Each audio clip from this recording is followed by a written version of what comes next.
So what's good, YouTube? It's your brother Chiku, aka Jukes Master, and I'm back with another video. Yes, ladies and gentlemen, a black man reacts to the fall of Manchester United. Ladies and gentlemen, Man United, guys.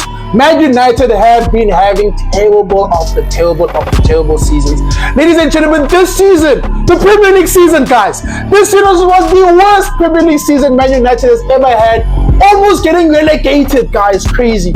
We need to study the fall of Manchester United. Where did it all go wrong? Let's find out, ladies and gentlemen.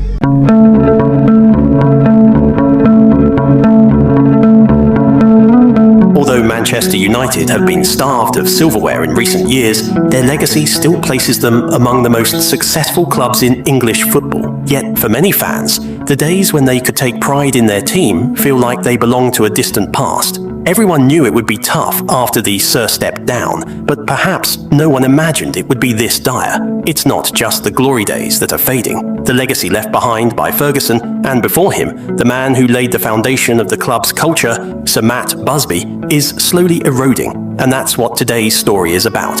A legacy that is vanishing, or rather, being erased. Why was Manchester United once considered the biggest club in the world? How did they rise? And how did they fall? How long does it take to destroy a culture? And more importantly, how long does it take to build it back up again? Love stories like this? Subscribe for more.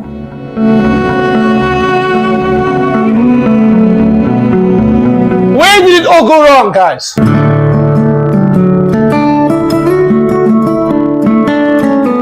Oh man, where did it all go wrong? Guys, I'm a Chelsea supporter, man, and I am very, very disappointed in Man United. I support Chelsea. We made the Champions League. It's been nearly 12 years since Manchester United last won the Premier League title. In that same period, Manchester City, the very club Sir Alex once famously called the noisy neighbours. Okay, at the moment, we have a neighbour. Sometimes neighbours are noisy. You can't do anything about them. Has lifted 20 trophies, including 7 league titles. Pep has been destroying the Premier League, bro. I think, bro, Liverpool just ended his streak recently. Liverpool won the Premier League, guys. Besides Liverpool, in fact, it's only been Liverpool and Man City. It's only been Liverpool and Man City. Jurgen Klopp won it during Pep's golden era. And now, ladies and gentlemen, Liverpool have won it this season. Guys, Pep has been dominating. Man City has been taking... I don't even, bro. Let me know that in the comments, guys. Do you think Man City can be a bigger club than Man United? I'm just saying. Do you guys think Man City can be a bigger club than Man United? Because the way it's going, I know. No, Man City is doing things, bro. It's crazy. They now dominate not just the city, but arguably all of English football. Yet, despite more than a decade of decline, United remain a global giant, respected, remembered, and still revered. Let's hear it from Pep Guardiola himself. I have 3 idols in my life: Michael Jordan, Tiger Woods, and Julia Roberts. Okay? So Julia Roberts years ago came to Manchester. Not in 1890 with Sir Alex Ferguson win the titles. Came in the period like we were better than United this 4 or 5 years, huh? And he went to visit Man United. She didn't come to see us.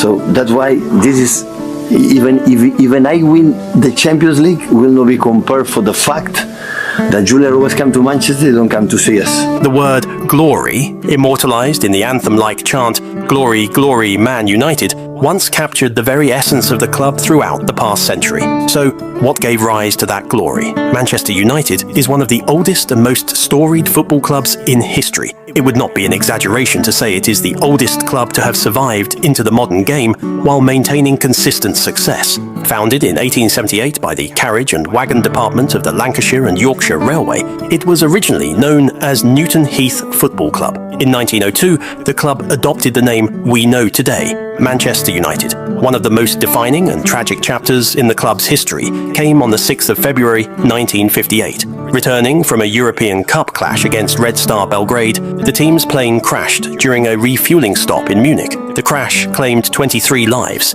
including 8 Manchester United players. No one wishes to gain recognition through such devastation, but in the wake of that tragedy, United became a club the entire world sympathised with. And that sympathy wasn't just born out of loss. Under the guidance of their legendary manager, Sir Matt Busby, who survived the crash, the Red Devils rose from the ashes. Just 9 years later, they won the European Cup for the very first time in club history. One of the survivors, Sir Bobby Charlton, scored twice in that final against Benfica. What a story. Sir Matt Busby built more than just a team. He built a culture. Through his youth system and faith in young talent, he shaped a generation famously known as Busby Babes. Over the years, what Busby started evolved into a sacred tradition. In 1980, Busby became club president. 4 years later, he helped appoint fellow Scotsman Alex Ferguson as manager, ushering in yet another golden era. Ferguson, like his predecessor, was deeply invested in nurturing academy players. And so, after the Busby Babes, English football would come to know a new generation, Fergie's fledglings,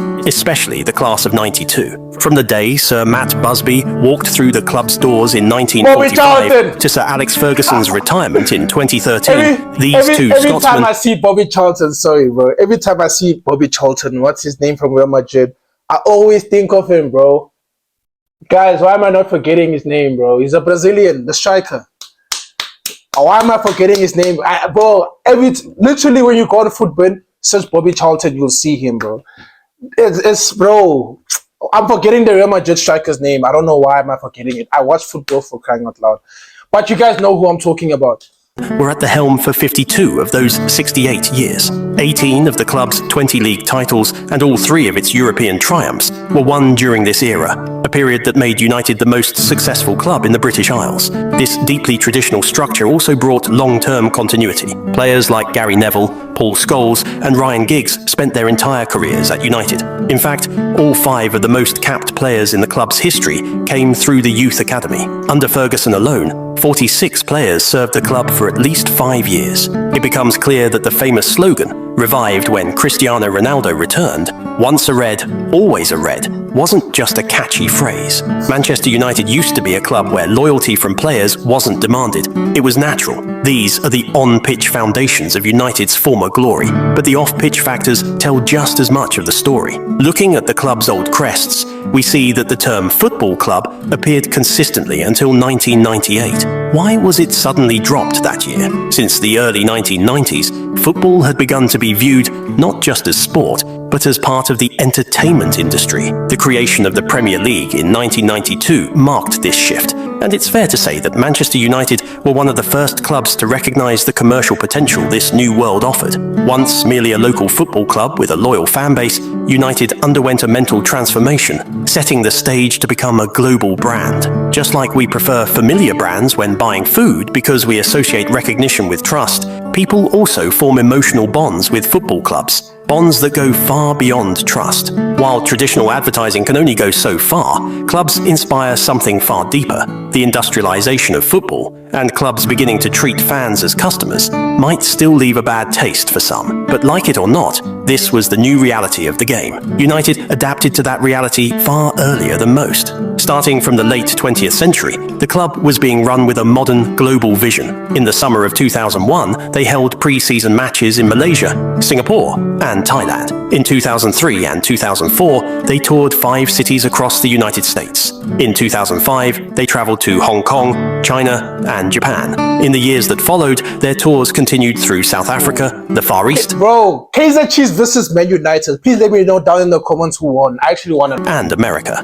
One step further in that strategy came in 2005, with the signing of South Korean midfielder Ji-sung Park. While Park quickly became a favourite of Ferguson on the pitch, his arrival also opened up a priceless gateway to the East Asian market. At the time, United also signed Chinese forward Fang Zhuo Dong. But unlike Park, Dong failed to make his mark, playing only 3 official matches. Park, on the other hand, continued to serve as an ambassador for the club in Asia long after retiring. During this same period, the club also made major strides in merchandising, launching licensed products across the globe and boosting both brand recognition and image. From 2007 onward, Manchester United consistently topped Forbes' list of the world's most valuable football clubs. Even after everything, they've somehow stayed near the top. All of this illustrates how, over the past quarter century, Manchester United rose to the very top of the football world in terms of brand value, thanks to a remarkably balanced blend of tradition and innovation.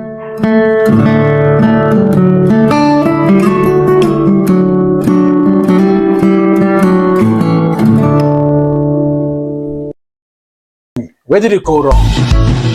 Yeah. Oh my days, bro. Look at his teeth, bro. Yo! This is an ugly nigga, bro.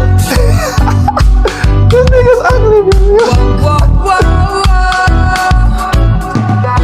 According to many, the fragile balance of that tradition and innovation blend was disrupted when the Glazer family arrived at the club in 2003.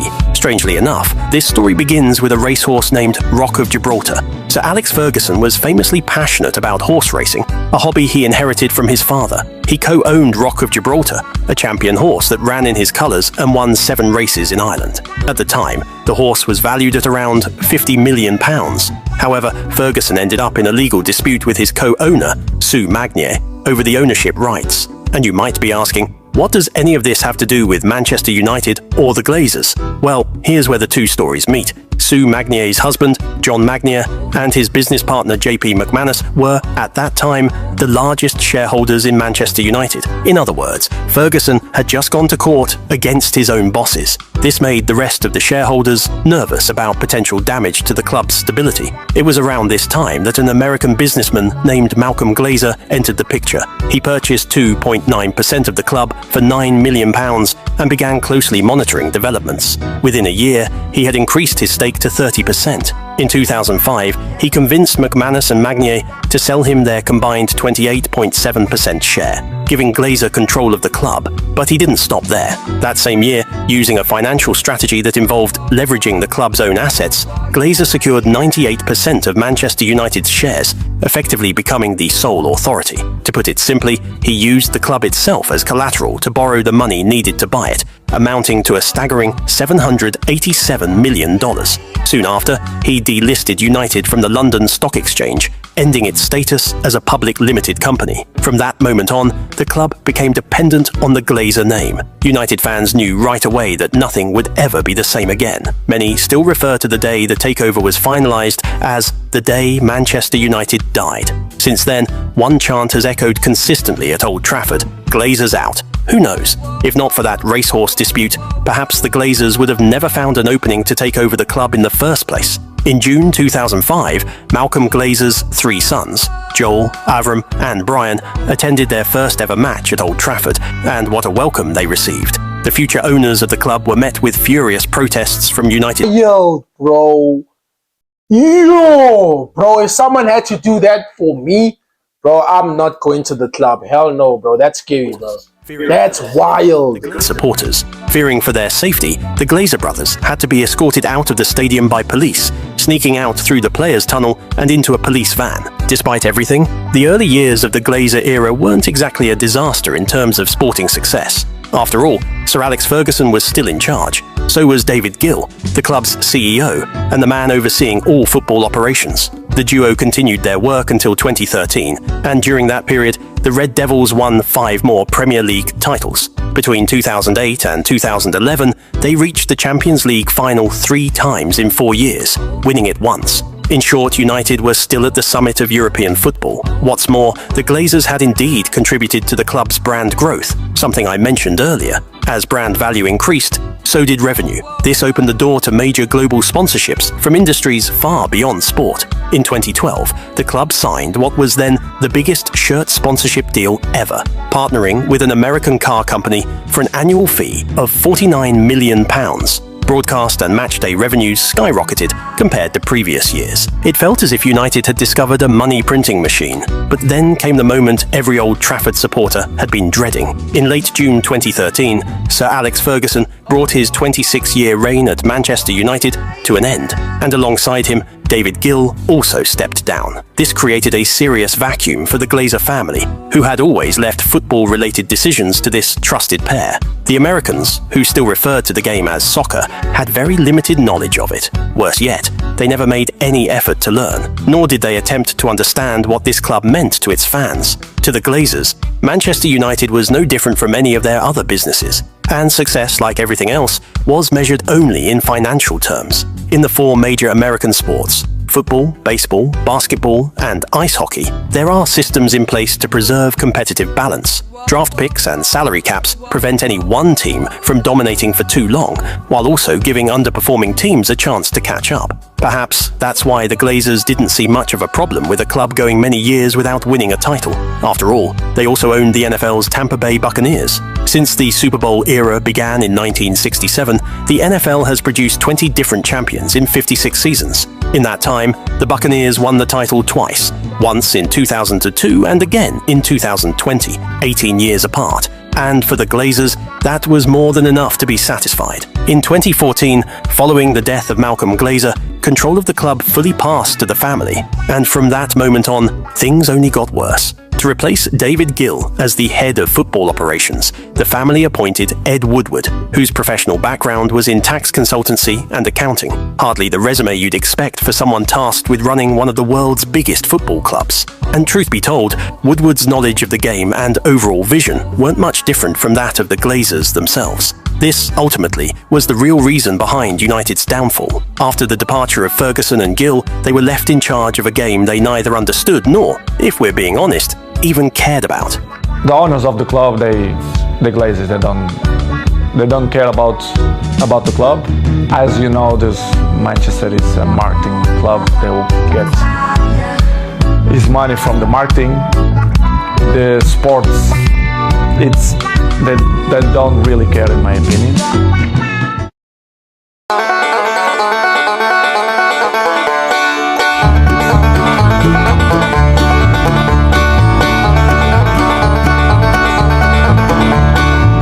Since then, the delicate blend of tradition and innovation that once defined Manchester United has been heavily tilted, with the tradition side being rapidly stripped away. To focus only on the Busby and Ferguson eras would be short-sighted. From the year 1892, when United first joined the top division of English football, until Ferguson's retirement in 2013, the club had only 17 managers in 121 years. That's roughly one manager every 7 years. Since 2013, however, they've had 9 different managers, including 2 interim ones. The longest serving of them was Ole Gunnar Solskjaer, and he didn't even survive long enough to see out a 3rd season. Though there were rumours that Ferguson was consulted in making these appointments, the final word reportedly always belonged to Ed Woodward. Ironically, Sir Alex Ferguson has spoken positively about the Glazers' role during his own time. "Whenever I wanted a player, they paid the fee," he once said. But Ferguson's requests were always reasonable, and nearly every player he brought in delivered. Nemanja Vidic,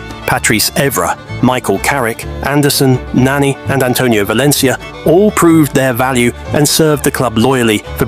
Forgotten bowler Anderson, bro. What you know about Anderson, my boy? Anderson, bro, he's a forgotten bowler, guys. If it wasn't for injuries, I swear he would have done some good things in Man United. Like, I'm not saying he didn't have a good career, but he could have had an even better career, bro. He was that good, bro. Trust me.